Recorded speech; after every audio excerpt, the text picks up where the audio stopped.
আমাদের মায়ের দোয়া ক্রিকেট টিমকে নিয়ে যতই বলি না কেন কম হয়ে যায়।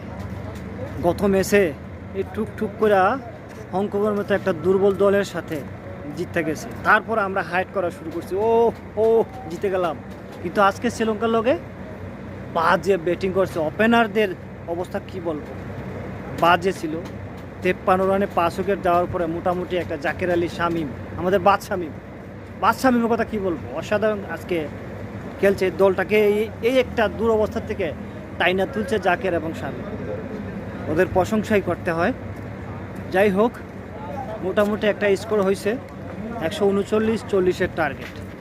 এখন আমরা ভালো বোলিং করার পালা, যদি ভালো বলটা আমরা করতে পারি, জায়গা বলটা রাখতে পারি। এই যে লাস্টে একটা ওভার, আরে ওভার, ওটা বল 6টা বলের মধ্যে 4টা বলে ছিল ইয়র। এই ধরনের বল করতে হবে, তাহলে হয়তো আমরা জয়ের দেখাটা পাইতে পারি। যাই হোক, এখন ভালো বোলিংটা দরকার। আমরা আশা করবো জিতবো। যারা প্রবাসী বাইরে এত কষ্ট করে গেছে এত গরমের মধ্যে খেলা দেখতে, তাদের সেই কষ্টটা বিধা যাবে না, জিতবে বাংলাদেশ।